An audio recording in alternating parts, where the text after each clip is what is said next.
And here's the thing. Should the government change tact? Is Boris wrong on free school meals? The insanity knows no bounds. The hysteria on this is off the scale.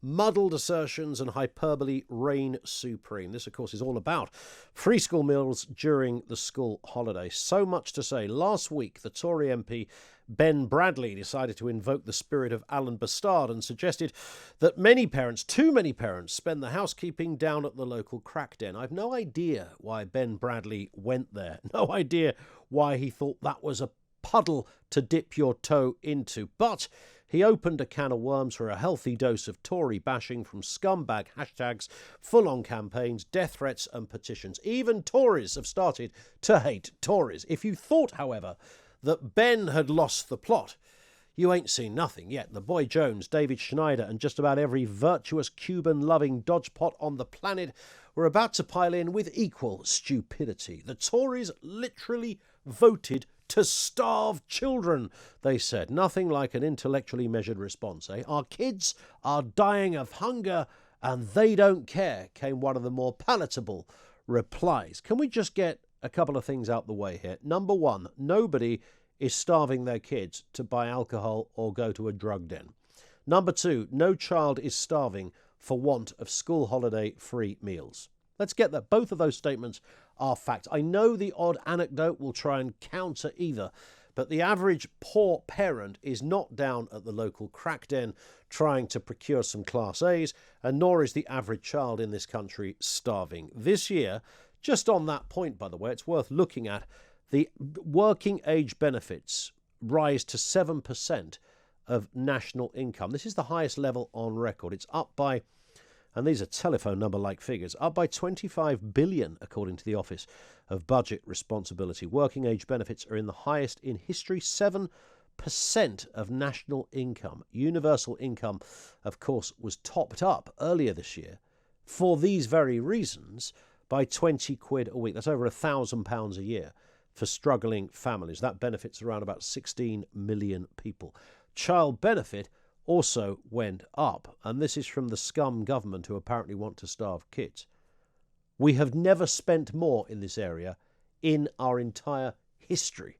So let's put that into some context. And do you know what?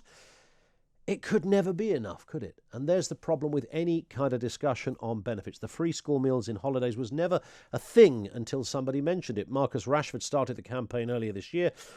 It's interesting how it's divided politics, given that the Labour Party has never ventured down this route in all their years in power. No Labour leader ever suggested free school meals during the school holiday. If you take Marcus Rashford himself, he was born under a Labour government, raised under a Labour government. His mother's challenges and difficulties all happened under a Labour government. His need for free school meals happened under the Socialists. His mother's struggle to put food on the table during the school holidays happened under four Labour governments. But you know what she did? She made it happen. Oddly, you could argue that his own backstory is a perfect illustration of how you can actually make things work. This debate exists because somebody just started it. And we said this last week. You could play this game all day long. What's to stop Wayne Rooney starting a new initiative next week to get kids eating properly before school? Wayne's Breakfast Club. No kid should go to school tired. You can kind of see the Boy Jones and Comedy Carol whipping out their worthy quills to sign the petition Keir Starmer will take to one knee to show solidarity with the unarguable notion. Do you think kids should go to school tired because of a lack of a healthy breakfast? The Tories do. You can see this unfolding. This could expand. And again, we touched on this last week. It's insane. It could expand to all sorts of social ills if you want to pick them. Free laptops for the elderly to assist with mental health crisis and allow pensioners to keep in touch with distant families. What about petrol for anyone earning, free petrol for anyone earning less than 15,000 quid a year to help with social mobility? Get a celebrity to start a quitter campaign. Naga Munchetti's diesel challenge. A little juice gets you moving. You can see it.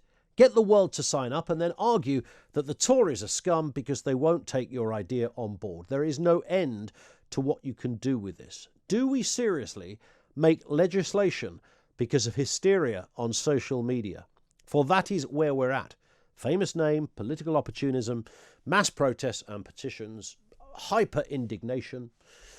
synthetic outrage, all of that gets thrown in. If we replace the word school meal for the term extra welfare payment, the argument wouldn't be anywhere near as seductive, because that's what we're talking about. It wouldn't even be an issue outside of Westminster, but politics is now at a kind of tipping point. So here's where I'm at now.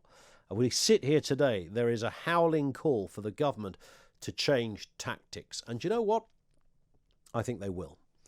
I think they will. It's going to be a dangerous precedent to change tactics. They've already, at some point, rolled over and adhered to what Marcus Rashford had requested in the beginning. But is that how we work?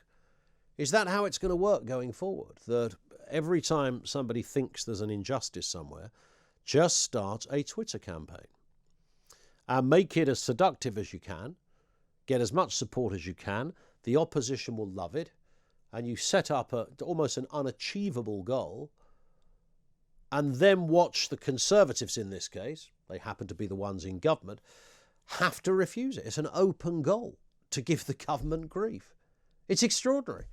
And when I look at the left, I mean, the outrage, which in fact it's not really outrage, because what the left loves, and particularly in the sort of Jones comedy carol pop-up Polly department, they love grief. That group love grief porn. They're addicted to the bad, because the bad substantiates their idle political ideology. It's something to, wow, look what we got here. Free school meals, Conservatives. It doesn't get any more perfect for a battle along the dividing lines of left and right. The fact that the Tories have put a record amount of money into that area, the fact that the Tories put 20 quid a week into this very area just 5 or 6 months ago counts for nothing. They could have put 40 quid in. It would have counted for nothing. You've just got to use the phrase free school meals and have a Tory refusal, and the job is done. Is Boris Johnson wrong on free school meals? 0344 499 1000. And you know what? I think he needs to change his mind. I know. I'm eating all of my own words here. I think he needs to find a way of doing it, and he needs to find more than finding a way to do it, because they can't win this. The Tories cannot win this battle. It will be all shades of wrong forever, and it will haunt them forever. It won't go. It's now got too big. Almost. They've got to kind of roll over and take what they would see as an injustice on the chin. They'll be saying, look, this isn't the only way you sort out people who've got financial problems. You don't just throw money at the problem. There are other ways of doing it. Now, people will say, well, actually, this is an emergency situation. For some, not all, for some, it absolutely will be a crucial and difficult time. For many people, their circumstances would not have changed pre-COVID, during COVID. If you're in that situation, life is a struggle. I don't know the way out of it. That's why I'm not a politician. But what I do know is that over the years, we've discovered that throwing money at a situation doesn't always alleviate the problem. But Boris Johnson has to find a way of changing his mind. He's not going to say, yeah, I agree with Keir Starmer, who agrees with Marcus Rashford, because Keir Starmer daren't disagree with Marcus Rashford. Marcus Rashford is a gifted footballer. He's not a politician. Anyone can sit at the sideline and say, what, more money for this? More money for that. What about the elderly that are struggling to eat? I mean, there's me talking about fictitious campaigns and what you could just pull out the bag. Surely that would be a clincher, wouldn't it? I mean, we had the heating allowance, the winter fuel allowance was only meant to be there for one winter. Once you put it in, it's really hard to remove. So I think Johnson's got to cut to the chase here. I think he's got to say, we develop a completely new system where those on free school meals have free meals all of the time, throughout, up to maybe a certain age, I don't know, something on those lines, so that he not just takes on board the Rashford proposal, but he makes it his own, and in fact makes it even bigger. I can't think of a way around it. Fundamentally, the flaws in adopting policy because of a social media campaign are so vast, we could sit here for the next decade and discuss the dangers of doing that. There would be no end to it. And if somebody is in a difficult, dire straight situation, I'm sorry if I sound like a stuck record here, I grew up in that background, so I understand that background. I understand those difficulties. I have no idea how my mum and dad made things. I literally do not know how they did, and they never took a welfare check in their life. My dad shinned up ladders painting houses of rich people for a living. honestly do not know. My mum was a dinner lady. I do not know how they made that. And that, by the way, went for nearly everybody in our street. Very few were on the dole. Most somehow made it work. I don't know how they did, but somehow they did. I get it. Things were not quite as expensive then, even as a percentage of cost of living and all the rest of it. But they did. 0344 499 1000. So if I was a government advisor right now, I'd be saying, Mr. Johnson, you can't get out of this. You're going to look like a terrible, terrible person. Like some kind of Dickensian... Who's the fella that ran the poorhouse in Oliver Twist? You know the guy. Mr. somebody, isn't it? Him. Mr. who? Fagin? No, he was the thief, wasn't he? The guy that actually ran the poorhouse with the boys. Anyway, him. I think he was played by Harry Seacombe in the film, I think. That fella. That's how Mr. Johnson's going to look. There's no way around it. So his only option, surely, is to now take up the spirit of the policy, make it his own, but actually make it more generous. What else can he do? Is Boris wrong on free school meals? Unless you are of the belief that actually, do you know what? Because there might be a sort of Cummings school of thought that actually all the people that are really upset about this are mostly people that would never vote for the Tories anyway.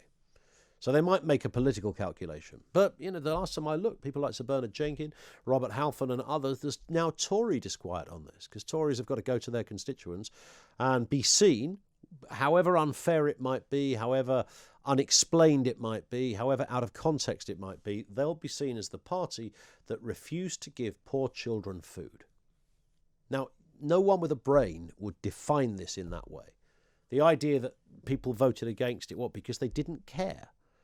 And that's back to the old kind of schoolyard politics of the 80s and the 90s. It couldn't possibly be that you have another reason to be against it. Couldn't possibly be you think there's another way. No. It has to be because you're an evil git that hates poor people. That's the good way to define it, isn't it? People like this can't really believe that, but they dine out on it. It's like blood to a vampire to these guys. They love it. It's the bread and butter. Schneider & Co. must have thought their Christmases had come at once when this happened. Wow, finally, we can use the term Tory scum again with absolute certainty. 0344 499 1000. Is Boris wrong on free school meals?